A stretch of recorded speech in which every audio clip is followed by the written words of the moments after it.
مولا فرماتے ہیں فَأَنْتُمْ الْبَصِيرُ مَنْ سَمِعَ فَتَفَكَّرَ، فرمایا تم میں سے بصیر وہ ہے جو سنے، اور جو سنے اس پر کیا کرے؟ فکر کرے۔ جو بندہ سن کے سوچے نا، آج امت کو لاکھ سناؤ اے عمار تجھے فرقہ باغیہ مارے گا، سنتے ہیں سوچتے نہیں ہیں۔ فرمایا جو سن کے نہ سوچے کبھی بھی یہ صاحب بصیرت نہیں بنتا۔ فرمایا والنظر فبصر، اور جو دیکھے پھر جو دیکھا ہے اس میں کیا کرے؟ سوچے۔ تاریخ کے کتنے واقعات آپ پڑھتے ہیں، لیکن ان واقعات کو سن کے، ان واقعات کو دیکھ کر میں عبرت حاصل نہ کروں تو ان واقعات کو دیکھنے کا کوئی فائدہ نہیں ہے۔ جنگ صفین کو دیکھ کے عبرت لو، سقیفے کو دیکھ کے عبرت لو، سیدہ کے فدق کے حق کو غصب کرنے سے دیکھ کے عبرت لو، کربلا کے میدان میں مولا حسین کا گلا کاٹا جا رہا ہے، اے مسلمان اس سے عبرت لو کہ تم نے واقعات سے کیا سیکھا۔ کہ تاریخ عبرت کے لیے ہے، اس کے علاوہ کچھ بھی نہیں ہے۔ اگر میں تاریخ پڑھوں عبرت حاصل نہ کروں، جوان یوسف کا واقعہ پڑھے عبرت حاصل کرے کہ گناہ کیسے آتا ہے اور خود کو بچایا کیسے جاتا ہے، اور بچانے کے بعد خدا عظمت کتنی انسان کو دیتا ہے۔ یوسف اگر گناہ سے خود کو نہ بچاتے، تعبیر خواب کا علم اللہ نہ دیتا، گناہ سے نہ بچاتے عزیز مصر نہ بنتے، گناہ سے نہ بچتے کبھی اتنی عزت و وقار نہ ملتا۔ یہ انسان گناہ سے جب خود کو بچاتا ہے تو خدا عزت عطا کرتا ہے۔ سیکھو واقع کربلا سے کہ کون تھا جو ضلالتوں میں گیا، وہ کون ہے جو انسان کو نورانیت میں لے کر گیا۔ وہ جو سیکھا وہ اس مکتب کا غلام بنا، جو نہ سیکھے اس مکتب کے دشمن بنے۔ ابن سعد نے عبرت حاصل نہیں کی، لیکن کئی ایسے مسلمان تھے۔ یہ تاریخ بھری ہوئی ہے، اور خدا بارہا قرآن میں کہتا ہے وَاعْتَبِرُوا يَا أُولِي الْأَلْبَابِ، اے صاحبان عقل عبرت حاصل کرو۔ آج ہمارا ملک یہاں پہ کیوں کھڑا ہے؟ کیونکہ ہمارا کوئی سیاستدان پچھلے سیاستدان سے عبرت حاصل نہیں کرتا۔ اگر عبرت لی جائے، اگر دیکھا جائے کہ ضیاء الحق کا کیا حال ہوا، اگر دیکھا جائے ظالموں کا کیا حال ہوا، اگر سیاستدان یہ دیکھیں کہ مرنے کے بعد اس قبر میں کفن کے علاوہ بندہ کچھ لے کر نہیں جاتا، اگر عبرت حاصل کریں صدام کا حال، لیبی میں ان کے بادشاہوں کا حال کہ کبھی تخت پر تھے، کبھی لوگ ان کو روڈوں پہ گھسیٹ کر اور مار رہے تھے، اور وہ فریادیں کر رہا تھا میں تمہارے باپ کی عمر کا ہوں تو مجھے مار رہے ہو۔ اگر وہ دن اس نے سوچا ہوتا کبھی بھی وہ تکبر، کبھی بھی وہ لوگوں پہ ظلم نہ کرتا۔ تو انسان کو سوچنا چاہیے۔ خدا قرآن میں کہتا ہے نا کہ جب آواز آئے گی لے جاؤ ان گنہگاروں کو، کیسے لے جاؤ؟ کہ ماتھے کے بالوں سے کھینچ کر ان کو ملائک جہنم کی طرف لے کر جائیں گے۔ یہ قرآن عبرت کے لیے ہے، یہ تاریخ عبرت کے لیے ہے، یہ واقعات عبرت کے لیے ہیں کہ دیکھو کربلا میں ایک امام تھا، کچھ وہ تھے جنہوں نے شریعت پہ عمل کیا، دنیا میں زندگی تو چلی گئی لیکن آج تو خدا نے عزت دی ہے، اور کچھ وہ تھے جن کا تخت و تاج تو بچ گیا لیکن ان کی عزتیں نہیں رہیں، آج دنیا ان پہ لعنت بھیج رہی ہے۔ تو زندگی کردار کا نام ہے، زندگی رفتار کا نام ہے، زندگی اخلاق کا نام ہے۔ صلوات پڑھیں محمد و آل محمد۔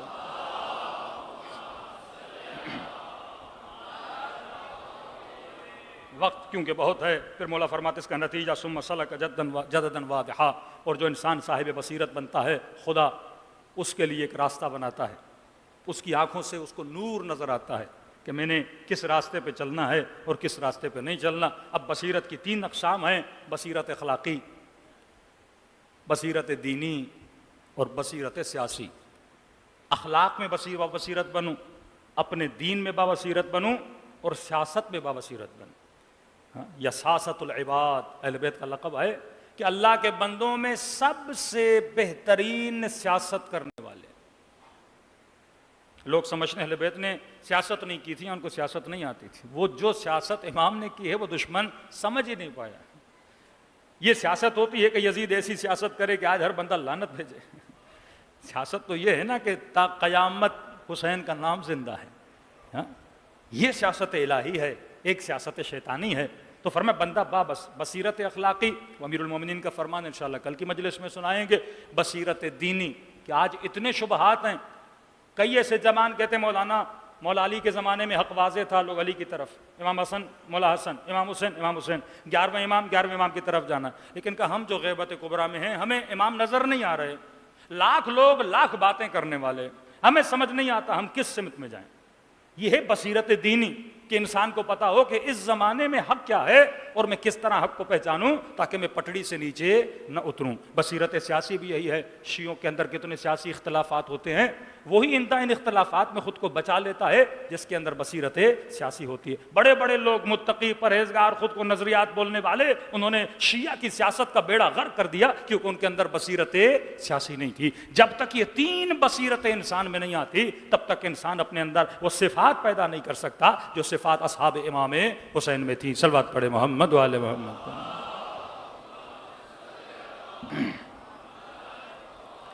آئیے دلوں کو کربلا کی طرف روانہ کریں، جس امام نے اپنے خون سے، اپنے اخلاق سے، اپنے کردار سے ایک ایک نقطہ، ایک ایک کلام امام کا کتنی معرفت کا ہے۔ کہتے ہیں جب شمر میرے مولا کے سینے پر سوار تھا، دیکھیے ہدف امام بندے کو خدا سے ملائیں۔ مجھے نہیں پتا یہ لعین کتنے گناہ کر کے حسین کے سینے پر بیٹھا ہے،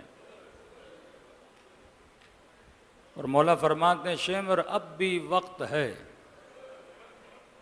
بہت گناہ کر لیے، اب بھی وقت ہے کہ میرا گلا نہ کاٹ۔ کہا تیرا ہدف کا حسین میں یہ چاہتا ہوں کہ آپ کو قتل کر دیا جائے۔ امام نے کہا دیکھ میرے بدن کو اتنے زخم ہیں، اگر تو تھوڑی دیر میرے بدن کو رہا کر دے یہ زخموں کی تاب نہ لاتے ہوئے روح خود نکل جائے گی، لیکن اپنے ہاتھوں کو امام کے خون سے رنگی نہ کر، کیونکہ ہر گناہ کی معافی ہے، قتل امام کی معافی نہیں۔ کہتے ہیں نہ مانا، چھری چلائی۔ بعض علماء اس روایت کو پڑھتے ہیں، کہتے ہیں جب چھری چلی تو گلا نہ کٹا۔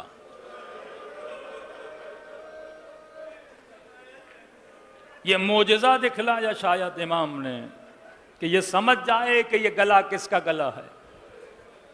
جب چھری نے اسماعیل کے گلے کو نہ کاٹا، یہ تو فخر اسماعیل ہے۔ کہتے ہیں غصے میں آ کے کہتا ہے حسین یہ گلا کٹتا کیوں نہیں؟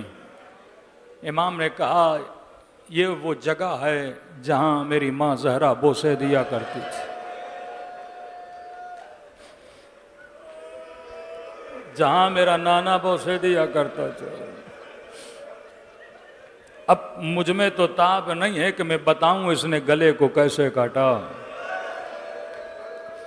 وہ امام رضا کا جملہ اپنا شبی میرے جد کے گلے کو ایسے کاٹا گیا،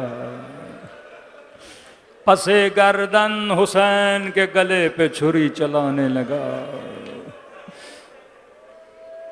وہ جو قاتل کو بھی پیغام ہدایت دے، ہم تو عاشق ہیں۔